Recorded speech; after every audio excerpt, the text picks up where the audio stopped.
All right, guys. So we got some breaking news from Shams Charania on LeBron James, guys. LeBron is going to be expected to miss at least 1 to 2 weeks with a growing strain. Sources tell ESPN James will wait for a growing injury to calm down over the next 24 hours and receive another evaluation. Now, the end of this tweet kind of like really just pushes out everything he said before the end of the tweet, which is kind of interesting. I do think that LeBron probably has a grade one um growing strain, which is like he probably is gonna miss around this timetable. But just in general, guys, let's go look at the Lakers schedule over the next 2 weeks, maybe. Over the next 2 week stretch, you're looking at around March the 24th. So if LeBron misses the next what 1, 2, 3, 4, 5, 6, 7, 8, 9, maybe 9 games. He'll have 2, 4, 6, 8, 10, 11 games before the playoffs start to come back and kind of get into a rhythm. Um, and on top of that, guys, the Lakers are right now currently the third seed. The Nuggets are about to play the Thunder 2 games in a row. So we will see if they can beat if the Thunder can beat the Nuggets for us the next couple games and kind of put the Lakers back in that second seed. You play against the Brooklyn Nets on Monday.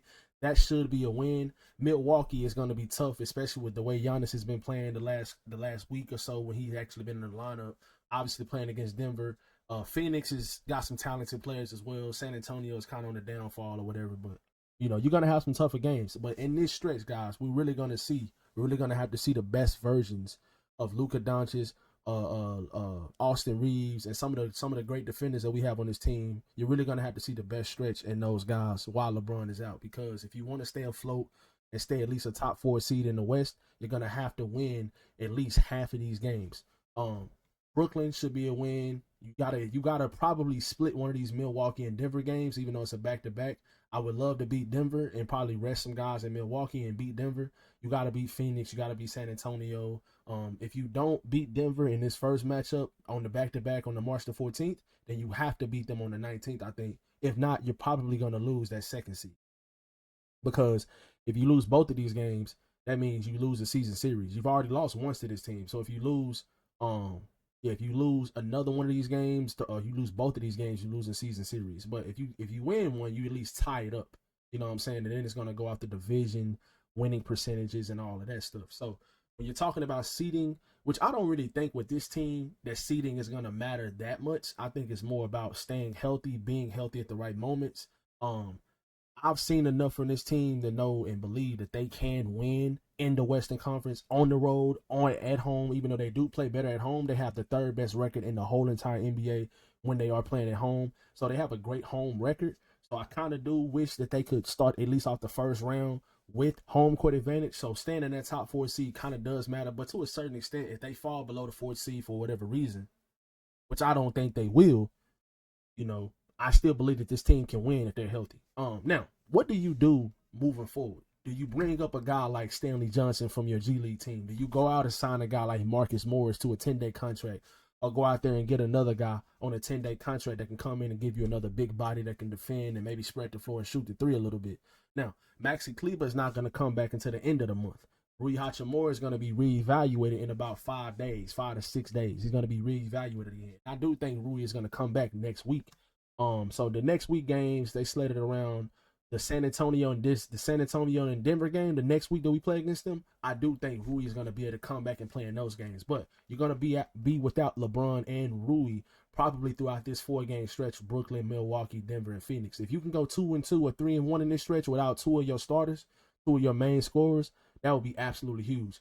Dalton Connect is going to have to come in and he's going to have to play heavy minutes. He's going to have to be huge for this team like he was at the beginning of the season. Dalton Connect is going to have to be good. Jordan Goodwin is going to have to be good. You might have to even play Cam Reddish some minutes. Now, to bring you some more defensive versatility on the defensive side of the ball. But yeah, we all know you can't replace what LeBron brings to this team. So you just got to kind of keep your head above water. Luka Doncic has to go into an MVP type of mode. Austin Reeves has to play like the future All-Star I believe he is. This team is still good enough to keep their head way above water until LeBron comes back. This is the best case scenario for the Lakers. LeBron being out 1 to 2 weeks is not as bad as LeBron being out 3 to 6 weeks or whatever. You know what I'm saying? And they did say they're going to do another evaluation on LeBron once the swelling goes down. So they'll probably do that tomorrow or Tuesday. They'll probably reevaluate him on Tuesday. Um, or between the games, between the Brooklyn and Milwaukee game, we'll probably get another update, and I'll be able to come back on and give you guys an update if they do say he's going to be out longer, or if they expect him to not be out as long. Whatever they do say during the update, y'all be sure to hit that subscribe button so y'all to keep up with all of the Lakers news, all the Lakers injury reports and updates and stuff like that. Y'all be sure to hit that subscribe button. Once we get to 100 subs, guys, I will be doing a face reveal, man. So y'all be sure to hit that subscribe button, drop a like on this video if y'all enjoyed this content. I had to give you guys a quick LeBron update and what I think the team is going to be doing moving forward until he comes back into the lineup. So this is an important stretch of the season, guys. You're playing against a lot of teams that you're going to be going up against when it comes to seeding, which is very important. If they can win this Brooklyn and Milwaukee game, if you can win both of those games, that'll be absolutely huge. But me personally, I'm probably going to rest guys in the Milwaukee game if needed. I'm resting guys in the Milwaukee game, and I'm going all in on the Denver game because, like I said, the Denver game is way more important for seeding in the Western Conference standings, and then you play against Denver again next week. So Denver is way more important, in my opinion, than the Milwaukee game. But if Luka's only 26 years old, Austin is only 26 years old. A lot of the guys on this team are younger, so it's not like we got a bunch of older guys that need rest, a lot of rest. So LeBron is probably the one that really, really needed to be rested. Now, this stretch right here is important because I feel like it's going to help out this Lakers team, and it's going to get Luka into more of a rhythm than he was even before. So I think this is a good stretch coming up for the Lakers. It's really going to show how tough this team is and how deep they really are. So hope you guys enjoyed this video, this update, this LeBron injury update. Be sure to drop a like and subscribe if you guys are new, and I'll catch you guys in the next one.